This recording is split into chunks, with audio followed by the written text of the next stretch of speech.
جو قوم خود اپنے نظریے پر عمل نہیں کرتی، جو گروہ خود اپنے اصول پر عمل نہیں کرتا، جس کے قول و فعل میں کھلا ہوا تضاد ہوتا ہے، جو الفاظ کے دریا تو بہا سکتا ہے لیکن عملی دنیا میں اس کی بساط قطرے سے زیادہ نہیں ہوتی، وہ قوم اپنی بقا کی لڑائی نہیں لڑ سکتی اور نہ ہی اپنے دشمنوں کا مقابلہ کر سکتی ہے۔ قرآن مجید نے یہودیوں کے طرز عمل پر تنقید کرتے ہوئے یہی بات کہی ہے کہ ان کے قول و فعل میں یکسانیت نہیں ہے۔ اس وقت مسلمان اسی صورتحال سے دوچار ہے، وہ دشمنوں کی دشمنی کا رونا روتے ہیں، لیکن حقیقت میں یہ کوئی ایسی بات نہیں جس کا رونا رویا جائے۔ جن لوگوں کو آپ کی فکر، آپ کے عقیدے، آپ کے طرز زندگی، آپ کی تہذیب و ثقافت، آپ کے تاریخ ورثہ، یہاں تک کہ آپ کے وجود اور آپ کے نام سے بھی نفرت ہے، ان سے اس بات کے سوا اور کس بات کی توقع رکھی جا سکتی ہے؟ ان سے یہ امید رکھنا کہ وہ آپ کے دین کا تحفظ کریں گے اور آپ کی شریعت کو محفوظ رکھیں گے، ایسا ہی ہے جیسے کوئی شخص آگ سے پیاس بجھانے کی اور برف سے ایندھن کے کام آنے کی توقع رکھے۔ اس لیے ہندوستان کے موجودہ حالات میں ضرورت ہے جہاں ہم عوامی رائے عامہ کے ذریعے پرامن احتجاج کریں، وہیں یہ بھی ضروری ہے کہ مسلمان پوری جرت اور اعتراف حقیقت کے ساتھ اپنا محاسبہ کریں اور اپنے طرز عمل میں ایک بنیادی تبدیلی لائیں۔ اسلام نے نکاح کو بہت آسان رکھا ہے۔ مسلمان عید، بقرہ عید میں جتنا خرچ کرتے ہیں، نکاح میں اتنا خرچ کرنا بھی ضروری نہیں، صرف ایجاب و قبول سے نکاح منعقد ہو جاتا ہے۔ اور رسول اللہ صلی اللہ علیہ وسلم نے مسجد میں نکاح کرنے کی ترغیب دی ہے، جس میں نہ کوئی کرایہ خرچ ہوتا ہے اور نہ سجاوٹ کی گنجائش ہوتی ہے۔ نکاح کے ساتھ صرف ایک دعوت ولیمہ رکھی گئی ہے۔ رسول اللہ صلی اللہ علیہ وسلم نے جو سب سے قیمتی ولیمہ فرمایا وہ اس طور پر کہ ایک بکرا ذبح کیا، البتہ نکاح میں ایک لازمی ذمہ داری مہر کی ہے اور اس کو عقد کے وقت ہی ادا کر دینا مسنون ہے۔ لیکن صورتحال یہ ہے کہ برادران وطن کا اثر قبول کرتے ہوئے نکاح کو نہایت ہی مشکل عمل بنا دیا گیا ہے، جس میں بعض اوقات لڑکی والے اور اپنا گھر تک بیچ دیتے ہیں۔ لڑکی والوں پر جہیز کا بار گراں تو ہے، ایک بڑی نقد رقم کا مطالبہ بھی کیا جاتا ہے، فنکشن ہال اور کھانے کے مینو تک کی تعیین ہوتی ہے اور یہ سارا بوجھ لڑکی والوں کے سر ڈال دیا جاتا ہے۔ دوسری طرف مہر ایک رسمی چیز بن کر رہ گئی ہے۔ لوگ سمجھتے ہیں کہ اگر طلاق کی نوبت آئی تب مہر ادا کیا جائے گا۔ اس طرح اسلام کا تصور نکاح مسخ ہو کر رہ گیا ہے اور اس کے نتیجے میں امت کی لاکھوں بیٹیاں سسک سک کر زندگی گزار رہی ہیں۔ اس غیر اسلامی اور غیر اخلاقی عمل پر ہمیں حکومت یا قانون نے مجبور نہیں کیا ہے، بلکہ یہ ہمارا اپنا بگاڑ ہے۔ شریعت کے خاندانی زندگی سے متعلق قوانین میں مرد کو ایک سے زیادہ نکاح کی اجازت دی گئی ہے۔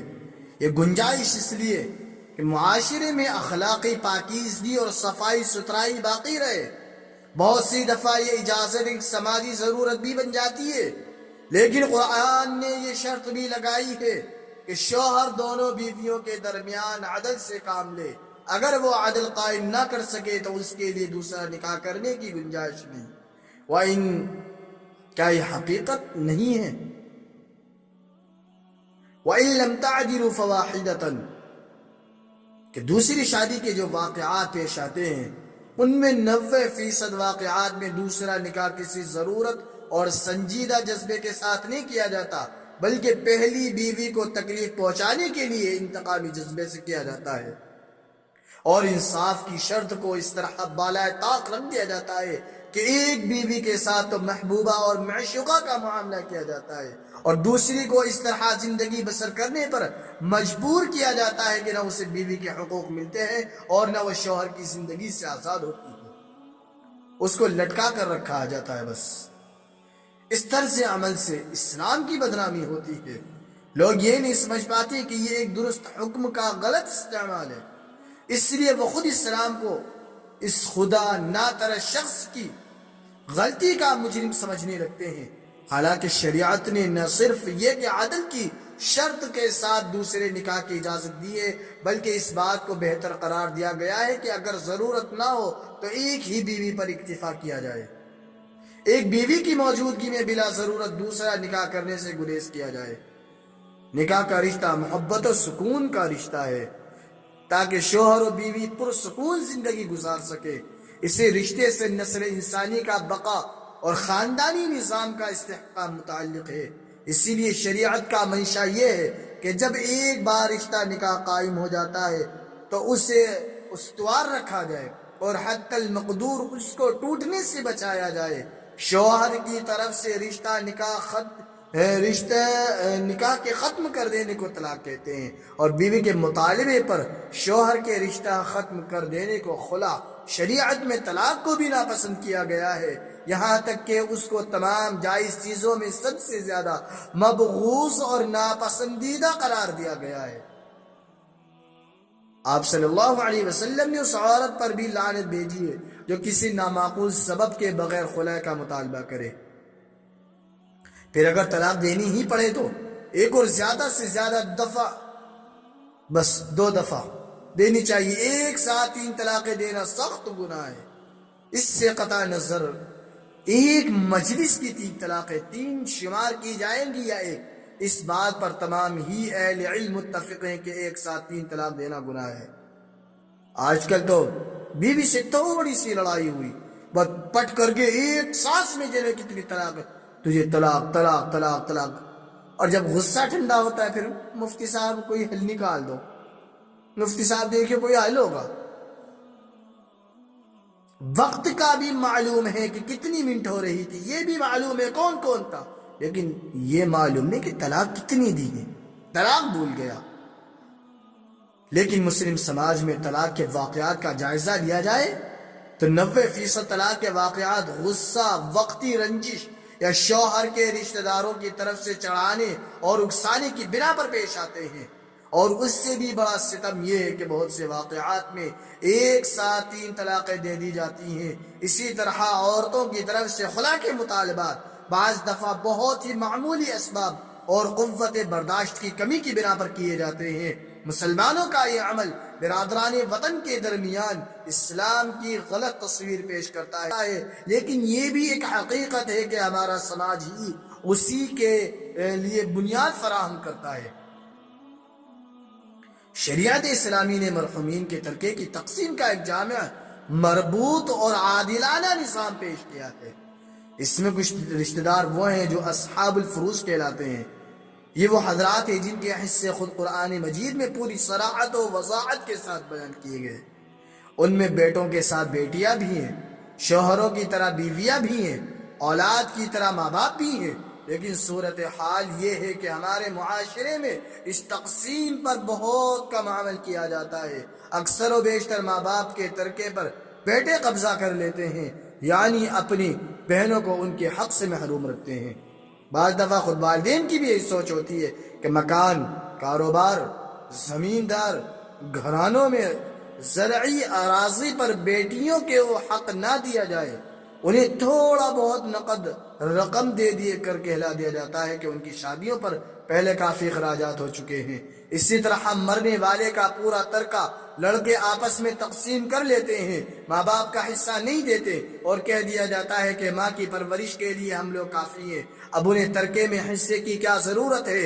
ایسے واقعات بھی سامنے آتے ہیں کہ اگر کوئی جوان سال یا ادھیڑ عمر شخص کا انتقال ہو گیا، اس نے بوڑھے والدین بھی چھوڑے، جوان بیوی اور بچے بھی، تو بیوی بچے پورے ترکے پر قابض ہو جاتے ہیں، اور وہ بوڑھے ماں باپ جنہوں نے اپنے خون جگر سے ان کی پرورش کی تھی اور چھوٹے سے بڑا کیا تھا، ان کو بالکل نظر انداز کر دیا جاتا ہے۔ یہ سب ظلم کی مختلف صورتیں ہیں جو ہمارے سماج کو معمول بن چکی ہے۔ اللہ تعالیٰ نے میراث کو بے جا تصرف سے روکنے کے لیے صراحت فرمائی ہے۔ یہ فریضۃ من اللہ ہے، یعنی یہ اللہ کی طرف سے مقرر کیا ہوا حصہ ہے، یہ انسان کا مقرر کیا ہوا حصہ نہیں ہے کہ اس کو اس میں کمی بیشی کا اختیار ہو۔ اسلام کے علاوہ کوئی مذہب نہیں جو عورت کو حق میراث دیتا ہو۔ دنیا کے دوسرے قوانین نے بھی اسلام کے قانون میراث سے استفادہ کیا، لیکن بجائے اس کے کہ ہم دوسروں کے لیے روشنی فراہم کرتے، ہم نے خود اپنی زندگی میں شریعت کا چراغ بجھا دیا۔ اسلام نے تقسیم میراث کی بنیاد پر اس اصول پر رکھی ہے کہ قریب ترین رشتہ دار کی موجودگی میں دور کا رشتہ دار ترکے کا مستحق نہیں ہوگا۔ اس لیے اگر مرنے والے کے پیچھے بیٹے بھی موجود ہوں اور ایسے پوتے بھی جن کے والد دنیا سے گزر چکے ہیں، تو چچاؤں کے مقابلے میں باپ سے محروم پوتوں کو ترکے میں حصہ نہیں ملے گا۔ لیکن شریعت نے ان کے لیے دوسرا راستہ کھلا رکھا ہے، ایک یہ کہ دادا ترکے سے محروم ہونے والے پوتوں کے لیے وصیت کر دے تاکہ دادا کی وفات کے بعد ان کو بھی کچھ مل جائے، اور اس ایک تہائی ترکے تک وصیت کرنے کی گنجائش ہے۔ دوسری گنجائش یہ ہے کہ وہ اپنی زندگی ہی میں پوتوں کو کچھ ہبہ کر دے، اس طرح وہ اپنے ضرورت مند پوتوں پوتیوں اور نواس و نواسیوں کی مدد کر سکتے ہیں۔ لیکن افسوس کہ اس جانب بہت کم توجہ کی جاتی ہے۔ اسلام کا قانون نفقہ ایک جامع قانون ہے جو انسان کو پیش آنے والی تمام صورتحال کا احاطہ کرتی ہے۔ اس لیے جیسے اولاد کا نفقہ باپ پر اور باپ نہیں تو دادا پر واجب ہوتا ہے، اور بیوی کا نفقہ شوہر کے ذمے ہے، اسی طرح بعض حالات میں بھائیوں، بہنوں اور چچاؤں وغیرہ پر بھی بے سہارا خواتین اور یتیم بچوں کا نفقہ واجب ہے۔ لیکن عملی صورت حال یہ ہے کہ اگر کوئی عورت مطلقہ یا بیوہ ہو جائے تو بھائی سمجھتا ہے کہ اس پر اس کی بہن کے نفقے کی ذمہ داری نہیں، یا بچے یتیم ہو جائے تو چچا یہ نہیں سمجھتے کہ اب ہمارے اپنے بچوں کی طرح ہمارے بھائی کے بچوں کی بھی ہم پر ذمہ داری ہے، بلکہ اگر کبھی کچھ حسن سلوک کر دیا تو اس کو ایک احسان خیال کرتے ہیں۔ اس کا نتیجہ ہے کہ غیر مسلم معاشرہ سمجھتا ہے کہ مسلمانوں کے یہاں بے سہارا عورتوں اور بچوں کی کفالت و پرورش کا کوئی مستحکم نظام نہیں ہے۔ غلط تصور پر مبنی اس تصویر میں میڈیا کے لوگ رنگ بھر کر اسے اور خوفناک بنا دیتے ہیں، اور اسلام کو نعوذ باللہ ایک بے رحم اور غیر منصف مزاج مذہب کی حیثیت سے پیش کرتے ہیں۔ اس میں کوئی شبہ نہیں کہ اس وقت عدالتیں ایسے فیصلے کر رہی ہیں جو واضح طور پر شریعت سے متصادم ہیں، لیکن یہ بھی ایک سچائی ہے کہ اس کی نوبت اسی وقت آتی ہے جب خود مسلمان اپنے مقدمات سرکاری عدالتوں میں لے کر جاتے ہیں، اپنے علماء اور قاضیوں مفتیوں سے رجوع کرنے کے بجائے ان لوگوں سے اپنا معاملہ طے کرانے کی کوشش کرتے ہیں جو نہ اللہ پر یقین رکھتے ہیں نہ رسول پر یقین رکھتے ہیں۔ قرآن کے بیان کے مطابق یہ ایک منافقانہ طرز عمل ہے کہ زبان سے تو ہم اللہ اور اس کے رسول کی بات مانیں اور عملی طور پر ہم اسے نظر انداز کر دیں۔ اگر ہمارے ملک کے موجودہ حالات کا مقابلہ کرنا ہے اور اپنے دینی تشخص کو بچانا ہے تو سر کٹانے کا جذبہ کافی نہیں، پہلے ہمیں اپنے اندر سر جھکانے کا جذبہ پیدا کرنا چاہیے۔ شریعت کے احکام خواہ ہماری چاہت اور مفادات کے خلاف ہوں، لیکن ہم اس کے سامنے جھک جائیں اور اللہ تعالیٰ کی رضا و خوشنودی کو اپنی خواہشوں اور چاہتوں پر غالب رکھیں، کیونکہ جس قول کے پیچھے عمل کی طاقت نہ ہو دوسروں کو قائل نہیں کر سکتا۔ جو شخص اندر سے کھوکھلا ہو گیا ہو، اس کا جسم زندگی کی حرارت سے محروم ہے، اس کے لیے ممکن نہیں کہ وہ باہر کے دشمنوں کا مقابلہ کر سکے۔ میرے محترم بزرگوں اور عزیزوں، ہم نے اسلام کو خود بدنام کیا ہے۔ آج وہ انسان جس کو موتنے کی تمیز نہیں، جس کو پینٹ پہننے کی تمیز نہیں، جس کو لباس پہننے کی تمیز نہیں، جس کو بولنے کی تمیز نہیں، اسلام کے خلاف انگلیاں اٹھاتا ہے، اسلام کے خلاف زیر افشانی کرتا ہے۔ یہ ہم نے اپنے طریقے سے اسلام کو لوگوں کے سامنے غلط نظر میں پیش کیا ہے۔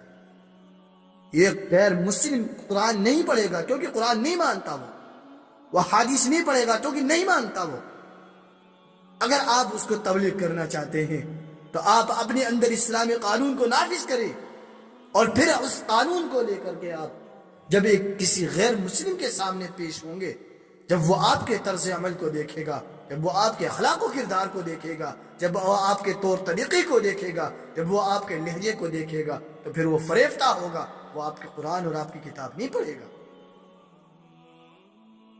میرے بھائیوں، اللہ پاک ہمیں اپنی زندگیوں کا سچا محاسبہ کرنے اور شریعت پر صدق دل سے عمل کی توفیق عطا فرمائے، ہمارے معاشرے سے غیر اسلامی رسومات کا خاتمہ فرمائے، اور ہمیں حقوق العباد بالخصوص وراثت میں بیٹیوں اور بہنوں کا حق ادا کرنے والا بنائے۔ آمین یا رب العالمین، وآخر دعوانا الحمد للہ رب العالمین۔